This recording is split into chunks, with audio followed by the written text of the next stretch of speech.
everyone on this planet deserves to experience what it's like to express themselves authentically, all the way through. And when there's people who show up and help people get through those barriers to be able to express themselves to the fullest, that is the deepest sense of belonging there is, I believe. And it's so moving to me. It's incredibly moving to me. People being able to authentically move through their expression fully, and others showing up to help that happen.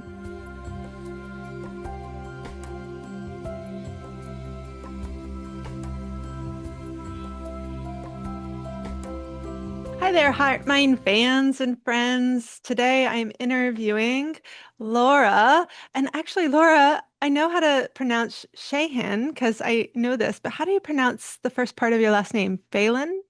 Feeling, yeah. Phelan. Feeling Phelan Shahin. Shaheen. Yeah. Shahin. Thank you so much. And I'm so excited to have you here and talking about our theme expression. And I wanted to start with just a little bit of your journey of becoming a therapist in this arts expression, but also just expression therapy, and what that journey has been and what's that calling has been to do that with people. Yeah, I think first, you just asking me how to pronounce my last name, just made me excited. I want to share. Yeah, Um, please. my last name is hyphenated. It's my maiden last name and then my husband's last name. And my last name in Gaelic, I've heard at least, translates to wolf. And then Shaheen in Arabic translates to falcon. So I love that. That's pretty awesome. Yeah, I'm the wolf falcon. Yeah. Um, so yeah, the journey to get here has been, it's a long journey. I think I kind of I kind of fell into becoming an expressive arts therapist because I was very interested in art therapy. And the program kind of presented itself to me. It was 4 blocks from my house. Um, and I was just gonna apply to get used to the idea of applying before I applied to all the schools, and I got in. And Was this in Arcata? no, it was in San Francisco, uh, Okay. California Institute of Integral Studies. And so I got in and I went, and this expressive arts is not about just one art form. It's about using all the art forms as healing. So classically, dance, movement, music, visual arts, storytelling, poetry. And then there's so many others. Like I think of gardening as an art form. I've heard other expressive art leaders talk about somatic therapy as an art form and meditation as an art form. Um, so I kind of fell into this, and I wonder if at the time I'd known what I was getting into, if I would have. Mm. Because the way I came into this world was very much like here up. I like the rest of my body was almost an appendage that just went along with my brain. Um, and so through grad school, I would just like freeze up when they're asking us to like dance around the room and stuff. I was just like, oh my gosh, like I'm going to melt. Like I can't handle this. So a lot of my journey has just been confronting these different expressive forms and showing up in the muck of it, and facing the fear and moving through it to the other side. Uh, yeah. Does that answer your question? Yeah, so I hear that. you saw this expressive arts, and I love that institute, by the way. I've looked into several programs there. It looks really progressive and like a beautiful educational institution. And so you saw that, but there was a part of you already that was interested in becoming a therapist or exploring therapy in some fashion. You got in, and like so many things, if you would have known, maybe it wouldn't be what you would have chosen, but at the same time, it did it feel like then at the end it was the right course? Oh yeah, 100%. Yeah, that's the part I left out. I Yeah, to be here now, I think that expression, I deeply, deeply believe that we are spiritual beings having a physical experience. And so to me, being able to explore our experiences through expression is maybe our purpose. The healing that has come for me, the feeling of becoming more and more whole, has all been through these different ways of expressing myself, and also encouraging others to express. I think one of the I tear up all the time. In fact, we probably won't get through this entire interview without me crying at some point. It's me too.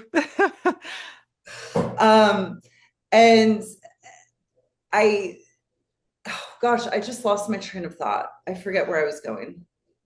Um, you were talking about helping others express as well has been part of that healing. Thank you.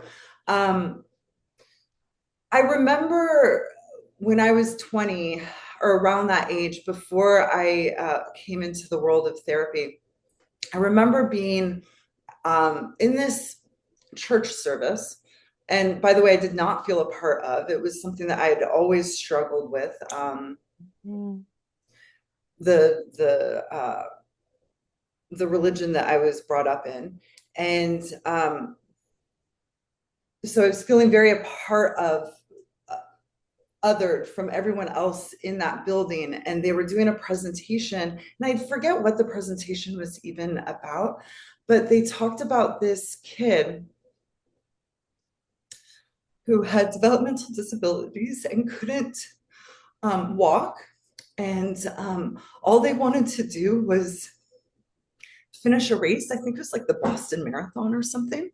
And the story was that it was either their mentor or their father started training for the marathon and figured out a contraption to be able to carry this kid up all the way through Mm. the race. And when I heard this story, and I still do, I just fell to pieces crying. And looking back on it after going through this long journey that I'm still on through of expressing myself and helping others express through the arts, I finally have had a little bit of a glimpse about what that deep moving in me is. And it is about everyone on this planet deserves to experience what it's like to express themselves authentically all the way through. And when there's people who show up and help people get through those barriers to be able to express themselves to the fullest, that is the deepest sense of belonging there is, I Mm. believe. And it's so moving to me. It's incredibly moving to me. Um, People being able to authentically move through their expression fully, and others showing up to help that happen. Yeah. Oh, I love your passion and I love your how you're expressing right now, to be honest. And I think at Huff, with the water ceremony, I was talking about like that expression of tears and really opening up to that being an expression of your physiological body, of your nervous system moving. And I really appreciate you just openly showing and being emotive here. It means so much to me, and I think others, especially. I feel like, but not only, both in different ways, both genders. I was going to say women, but in both ways, genders to express and emote. Just even like this genuine small moment here. So thank you. Something that you described in your process, I kind of want to go back to your journey a little bit. So, what before going into that advanced training, was it a master's or yeah? Were you already on that path, or what was guiding you towards that path even before you applied? Um, I I look back on it a lot, and really, I think that I wanted to become a therapist because I wanted therapy. And Hmm. it was not part of my family system to, therapy was not, I'm trying to think because I've said this to my brother and he's like, I don't think our family's against therapy. And it's like we weren't overtly against therapy, but there wasn't messaging in that therapy is okay. And so the message I got was it's not okay to need therapy, but it is okay to pursue that profession. Um, so in college, I was working with developmentally disabled young men. And there was gonna cry again. There was a man, his name was Matt, and he did not have the ability to talk. He couldn't speak. Um, but when he could sing, and he sang so beautifully. And I would just say, yesterday.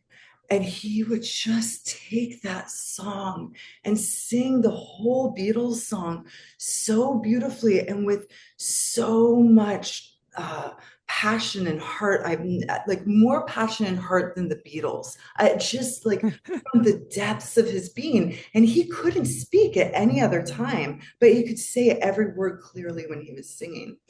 And one time he came out from the hallway and he always had this kind of like, there was sorrow in him, there was deep sorrow.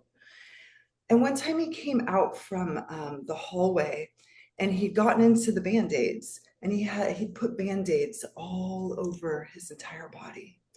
Um, Hmm. and he's stuck in my head. And so when it became time for me to figure out the next step in my career, I was an aide in a school for developmentally disabled kids, and I kept thinking about um, Matt and other kids in that school. And I remember having this like sense of being an ostrich. Like I could run really fast with the arts and helping others, but I didn't understand. I couldn't fly. Um, Hmm.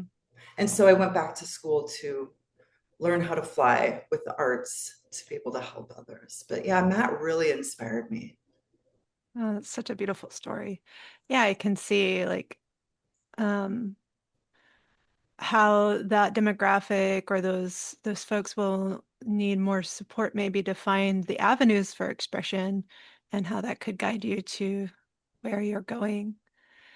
I think a lot of that's actually one of my questions that I already had, but even hearing your story, it makes me want to ask it more, which is I think a lot of people that are going to watch this, people I know and work with, have this feeling that you shared that you were feeling inside the expression curriculum, which is the freeze and the trauma, whether it's small or big, whatever it is, but this inability to express, especially in front of other people, dance, or even I meet a lot like journaling or um,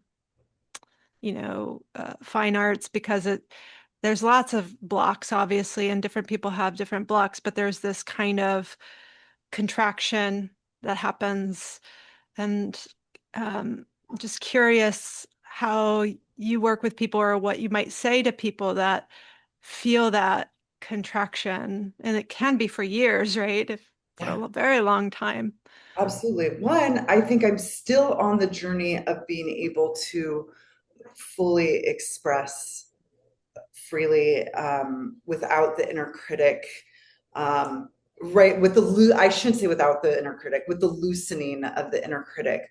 And that's me as a who got a master's in this and been doing this work for 20 years. I think it's a journey. I think there's probably some very special people out there that can just like freely express in all the art forms, but I think that's an exception. I think that um, most of us come to this work with something that we are afraid to show the world. And one, I think, is partly the society we're in. We we've commodified we've commodified everything. Mm. And so then art becomes art for product, art for shiny sparkles. It needs to look great and be perfect. It needs to be polished, because we come from this place where everything turns into something that is bought and sold.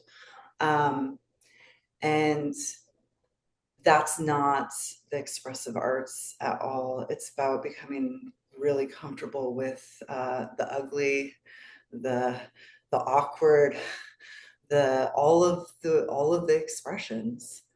Um, so for me personally, I don't know if it was my childhood trauma. I don't know if it was intergenerational trauma, but my family was frozen. Um, and and part of that was like I always felt othered in my family too, because I could not help but speak what was happening, right? And the rest of my family was able to, and I could not help it. Like everyone knew what was going on because of uh me. So anyways, I came from a place of just very like and it translates into freezing, right? We turn it inward. um and I so what happened for me, I was really lucky that I found visual arts relatively early on. And it was outside, it was outside. I got named as being good at doing art when I was in elementary school. So then that became something that I could do independently. I could do like I could show people or not show people. And so I came to the work very, very comfortable with visual art. But a lot of people are not comfortable with visual art at all because if it doesn't look representational, like it's not good enough for this society. So there's some people who are really comfortable with movement and show up into this practice needing support and being able to be okay with their visual artwork not looking perfect and being able to still express through that lens. For me, I came in opposite, very comfortable with visual art, and the idea of singing, like I can feel that chakra stuck in right here, and right, like I still have a lot of issues around singing. I love singing. I will not sing without a group of other people around me. I'm not right. But So you not sing like by yourself in the shower or anything even? oh yeah, yeah, I'll sing by Okay. myself. um yeah, I would not, like right now, I would not sing to you right now. Yeah, But if there fair were enough. three other people around, I would. Um, Yeah. and same thing with movement. I wasn't comfortable with dance, and I wasn't comfortable with moving at all. And that has been a long process of being okay with it being really hard, and being okay with standing on the outskirts and looking in and watching others, and noticing the safety and allowing the safety to build up, watching other people who are more comfortable in this contained safe space, and then being able to gently dip my toes in. um, Was there any big mind shift or thing that happened where you were like, whether it was something a teacher said or a specific moment that you remember was like things shifted for that? Because I work with so many people that have that block, like, and have the belief, like, I'm not a dancer, I don't dance, or whether it's dancing or singing or whatever that is. I don't think it was a the thing that sticks to out to me the most, is, I can never say his name correctly. Bessel Vander. Mhm. Cock, yeah. Thank you. The body keeps the score. And starting to understand that our bodies are literally holding everything. And by us in this freeze, we are not able to move the trauma through. And I think that that shifted things for me, to understand how important movement is. I fell in love with movement through that understanding about how we hold trauma. To me, movement is the way to move through what our bodies are holding on to. It's the medicine. Yeah. So when you work with expression therapy, you're doing at least some movement a little bit as well in the body. Yeah. So I'm super, I'm about to go off on a tangent, but I came Okay. from a very Christian upbringing where the culture is like, this isn't fun, but it's important, right? That's the message I got growing up. Like, church is super boring, but it's important, right? Mm, And I came to expressive arts. I'm like, wait a second, this is fun. Like, this can be really fun. So that, I think that that's one of the things I find most freeing about this avenue of healing and connection with spirit, is that, like, it's fun. We can hold the seriousness, and we can hold the grief, and we can hold the depth of human experience, but we can all, and part of that is the joy and the fun. And I think that that's what um, expressive arts um, lends itself to. It can show up in so many ways. Yeah, mhm. I went off on a tangent though. I don't know if I answered your question. No, it's okay. Um, I think you did.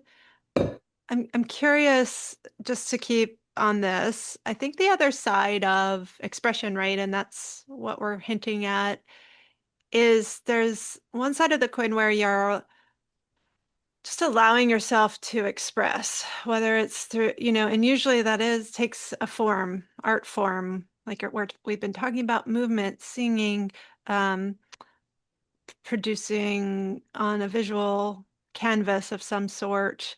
Gardening could be, the soil canvas.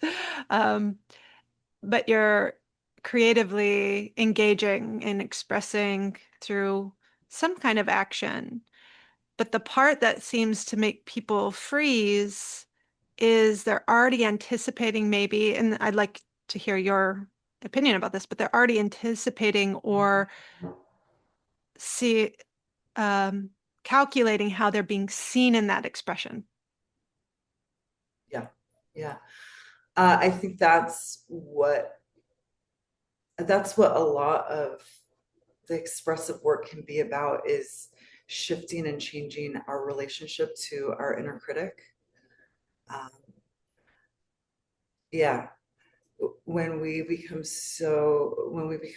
fearful of engagement or we fall into freeze, um, it usually has to do with a trauma that's stuck in our bodies.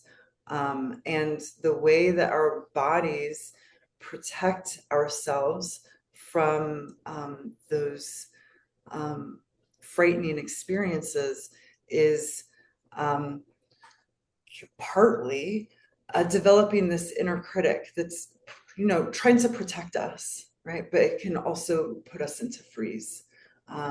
So changing that relationship with the inner critic. We don't want to get rid of the inner critic altogether because the inner critic, again, just trying to protect us, right? But instead of like having this inner critic that's like, you suck, duh, like, why are you doing that, right? Like we can shift it into, whew, I'm, hey, inner critic, I'm hearing that you're really scared about something. Like, I'm a little scared about it too. I got it. Can you sit with me? You don't need to like yell at me though, right? Like, and you can change that relationship and that dynamic with your inner critic. Hmm. Yeah. Do you often meet with clients that are is working with that kind of lose-lose situation where they deeply want to be seen, but they're not allowing themselves to express in order to be seen? Is that kind of where you meet people often? Yeah. Hmm. And there's, you know what? I had a professor say once that it's all we're looking for the growing edge. There's like this space where we're really comfortable in life. We all develop these rubber bands to deal with life, right? Coping skills, and they will work to a certain extent, and then we'll come to a place in our life where they don't work anymore, and things get hard, right? And you take that rubber band off. That's what therapy can be, and then we can put another rubber band on, and it can expand more. But so there's this comfortable place that we can be in. And then there's this growing edge. That's right where we want to be. And then there's overriding our system. And we want to avoid that too. Um, we don't want to push so far that we're just re-traumatizing ourselves. We're looking for that growing edge. So the growing edge for some people, like me back in the day, might be staying in the room when everyone's dancing, but just staying up against the wall. And that's good enough. That's someone's growing edge. And for someone else, the growing edge is getting in the middle and doing the caterpillar and making crazy faces, right? Like everyone's growing edge is in a different place, but that's the sweet spot we're looking for. Hmm. Yeah, beautiful. Yeah, I like the visual of the bands. Mhm. And so how would you encourage someone that's like, I don't know what to do, but I know that there's something in me that's kind of, uh, gosh, frustrated and wanting to express. How might you invite someone to take the first few steps towards exploring that? Like you said, Mm. finding that edge, and what are some steps someone could take if they're constantly like frustrated or just feeling really closed in or yeah, contained in their current life circumstances with their ability to express. Um, the first thing I would say is find something. So I'm going to talk about play because play is so important. Play is, and I haven't watched that interview, but I know that you interviewed someone about play, and Yeah, Kirk. I adore the concept of play, and I think that play is a symptom of health, a symptom of things, of freedom and flexibility. And a lot of us who have experienced trauma, the play leaves us, right? Mm. We have to be so serious, or we never learned how to play in the first place. And so a lot of people come to me and have never really played before. And so the place to start is, what brings me joy, and what is something that I can do that sounds fun or interesting or piques my curiosity, and there's absolutely no practical point to it. That's what I want you to look for. I want you to look for something that piques your curiosity, and there is no practical point in doing it, and go do that thing. And when you've explored that and stepped into that, the path will start to unfold of where you're going to go next, right? You're looking for that sweet spot of pushing, challenging a little bit, but also in a space of safety and in a space of yeah, feeling contained. You don't want to go out into this place of scariness where you're just kind of like jumping off the airplane, not sure if your parachute works or not. Yeah. Can I ask you, just for people in the audience who are like, well, what would that be? What are some examples of like small things that people you've seen or you've experienced yourself where it's not practical, but they've just kind of dipped their toes and started exploring in that? I remember during COVID lockdown in our area, there were people who started painting rocks and just hiding them in parks so that other people could find them. I think we found one.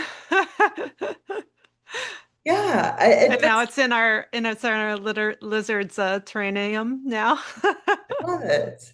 At Sequoia Park. We found it. No, we found it at a just like a little forest nearby the Sunnybrae Forest. Oh, yeah, yeah. It was huge for a while. So that's an example. Something I, so Julia Cameron is the author of The Artist's Way. And it's a book that's been Mm, around forever, and yeah. I always recommend it, even if you just take it piecemeal. So she has this concept of the artist date, and to me, that's learning how to play again. You're going out, you're doing something that is just piquing your interest, and it has no practical purpose. So for me, when I was doing the Artist's Way in San Francisco, I was just popping into um, a museum.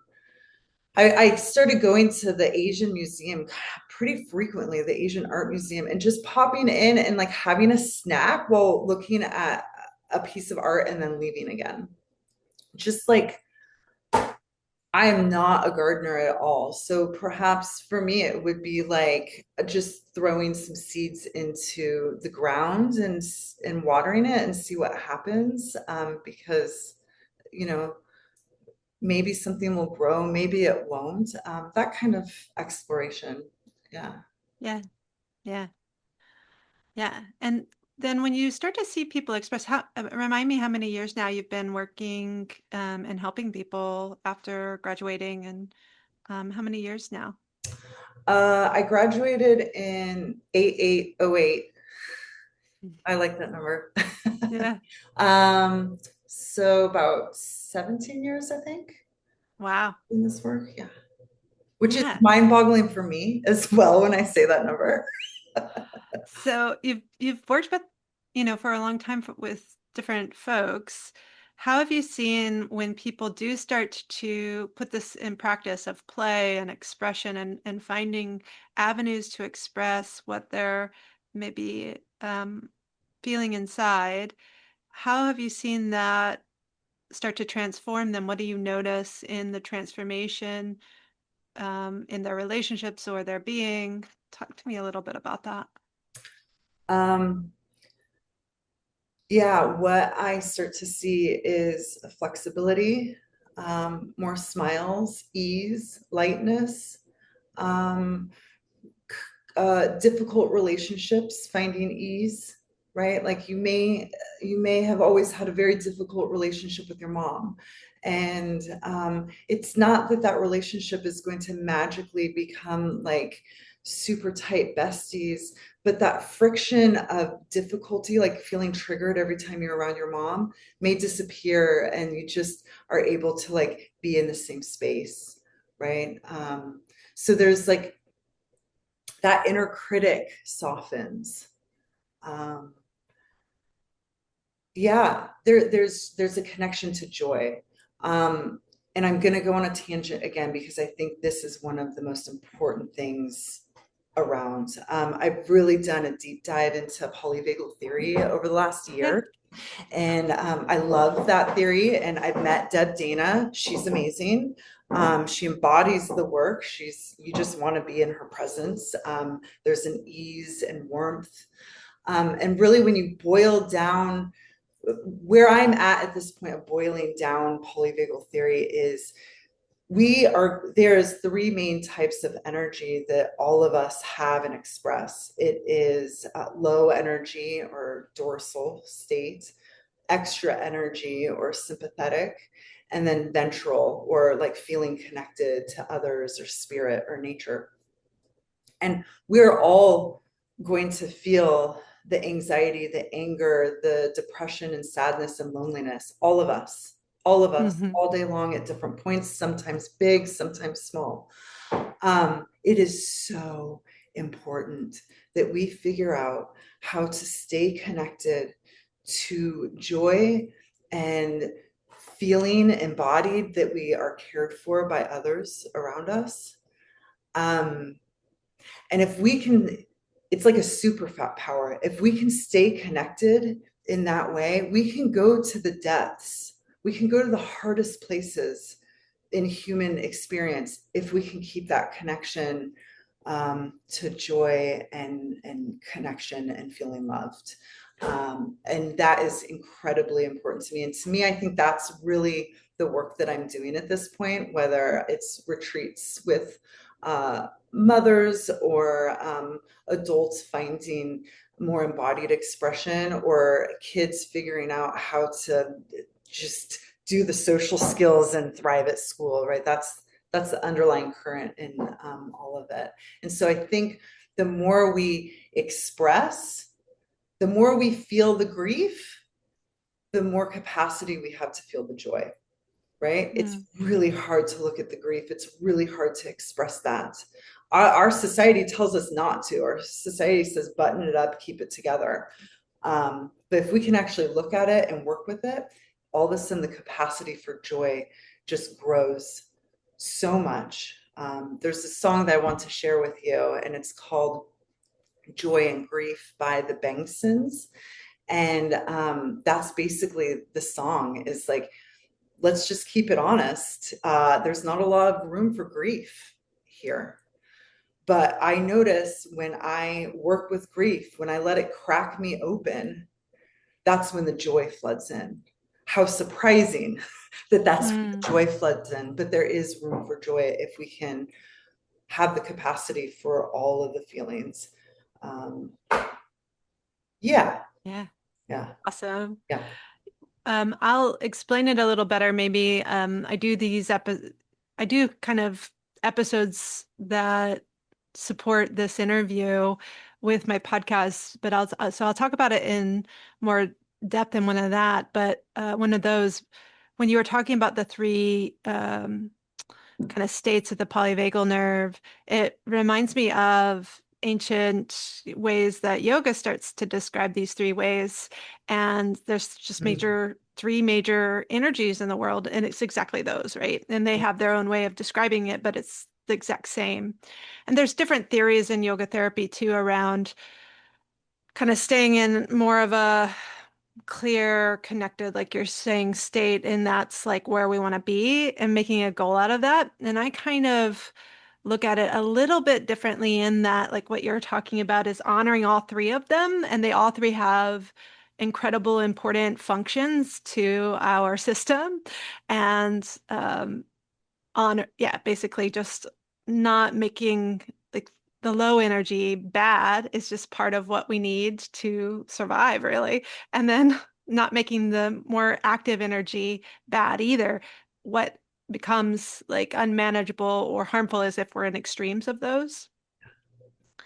And it reminds me a little bit, I was just telling a client even who was feeling bad about being sick, there's these receptors in our brains that turn on when we're sick that they found is the same in clinical depression.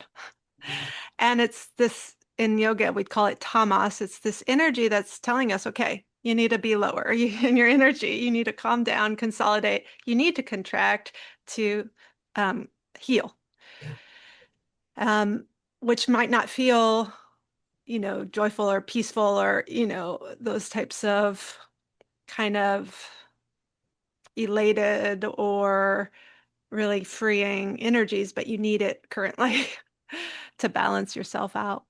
yeah, absolutely. But I love what you were just expressing, and um, I loved how you were like you're expressing your calling through that joy, and it also made me think about, you've already said it, but what I see a lot is if we don't look at that grief, that we end up in, the disease. And actually, it's like this even more gnarly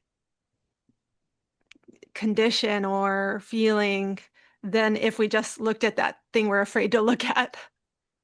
Is that what kind of something that you've witnessed as well? Yeah, I've experienced, right? Because it gets caught in us, the body keeps the score, right? Like trauma gets caught in our bodies. It gets it's anything we can't look at. We're emotive beings. We're expressive beings.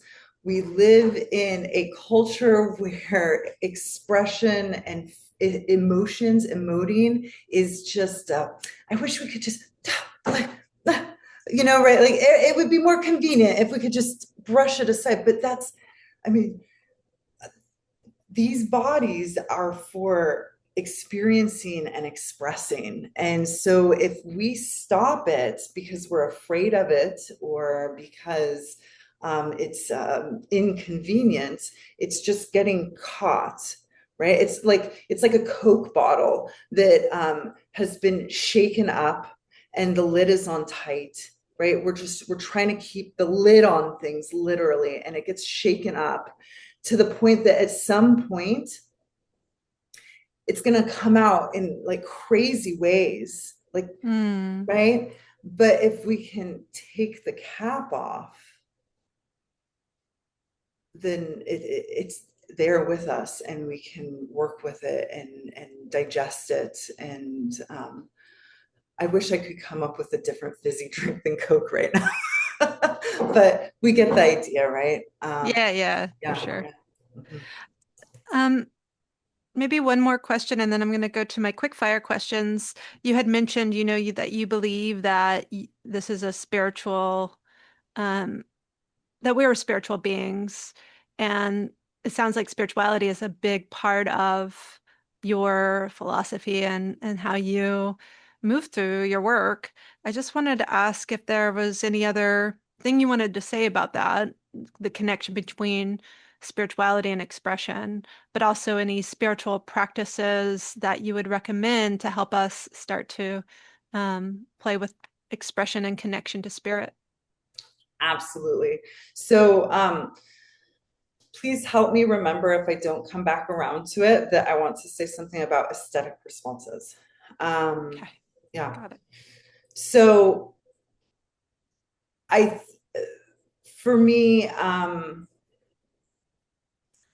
yeah, being on this journey of um, being able to look at our emotions and work with them, that is that I've been a seeker. I've been a seeker since I was 16 years old and was asking questions at church that was not cool to be Mm, asking. And honestly, like they're still great questions about, well, what about the Eastern religions? Like how can one entire side of the planet be wrong?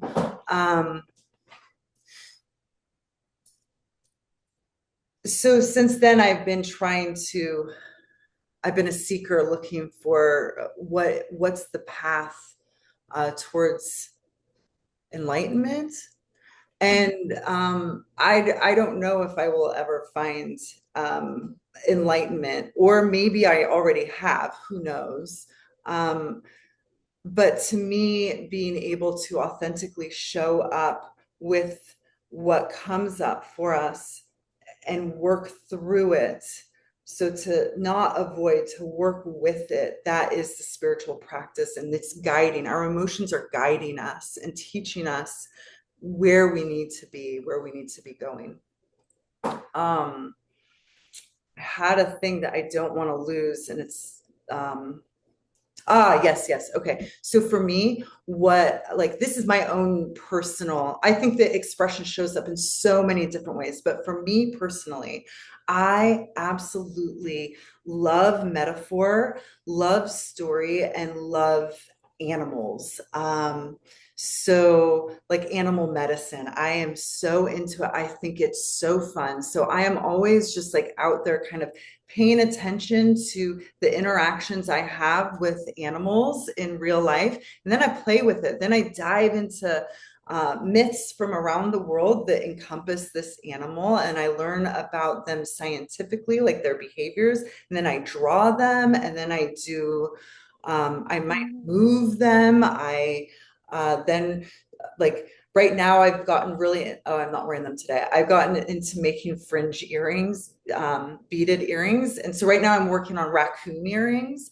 So that's really my own like joyful process of play. And it's also my spiritual practice. It's that is giving me wisdom towards my path and where I'm going, the medicine and energy from animals. Yeah, so again, that's definitely very personal. I don't think that's a path for everyone. But Does aesthetic, it feel like a ritual to you? Just curious. Yeah. absolutely. Yeah. Yeah. And it's fun and it piques my curiosity. Um, Yeah. so aesthetic responses, I actually did a service at Huff probably right before you started coming. And if you're interested, I'll find the transcript and send it to you. Um, so it was this practice I learned in grad school called aesthetic responses. And at the time, what we were doing was, instead of like a formal response that you would, like essay response that you would do in a normal school, um, everyone that had a presentation, we needed to do a response back to them. So however it landed with us, it could land intellectually, it could land in our heart space, it could land somatically. We would do some kind of artistic response back to them. So I could paint a little thing and give it back to them. I could do like a interpretive dance, Mm. anything under the sun, just an art expression back. And so I took this concept. Um, I'll tell you another little theory I have is that we need to get back into right relationship with the earth. Things are that I think that that's like the big path for everyone. And when we can get in touch with our purpose, it's most likely in some way supporting us getting back into right relationship with the earth. And so this idea of aesthetic response to the earth. So Mm. this is something that you can, anyone can do, and I highly recommend it. To me, it's almost like prayer, a very creative prayer. So you just take a moment to notice the world around you, and then you do an aesthetic response back. So something I've been doing, I've been taking a walk down at the marsh.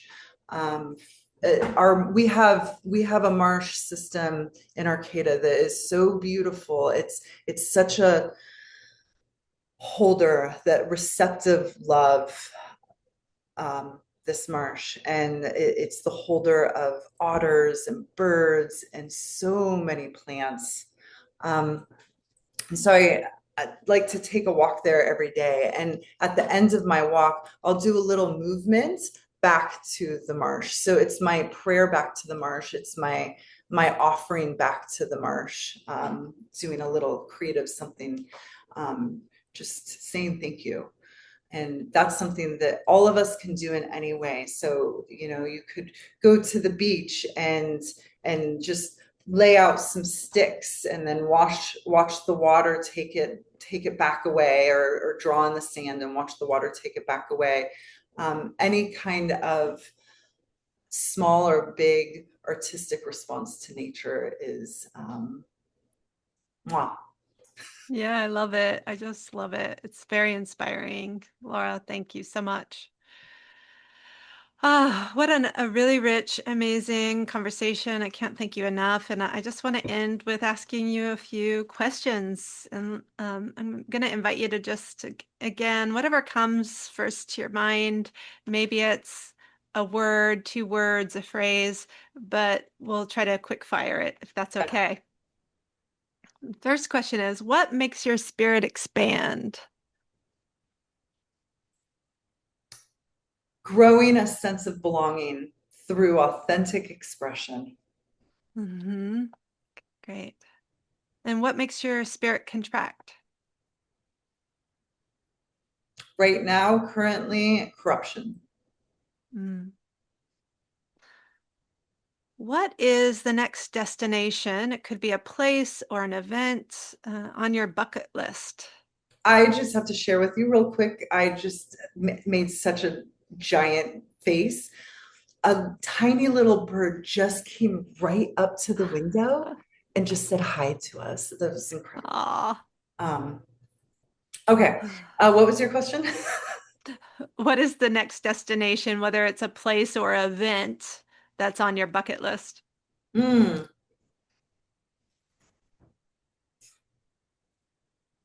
I don't know if this will ever happen, but I've had it in my head for a long time that I would love to do some kind of tour of um, uh, the Chinese um, backcountry. So, just like in Oh, America, we have so many diverse uh, natural environments, and I would love to go do some kind of tour and see all of the different environments in China. cool. What do you collect that says the most about you? Art supplies, Which emotion has been your biggest teacher? anger, What do you wish you could learn? to sing confidently, and other languages, any other language. I would take any of them.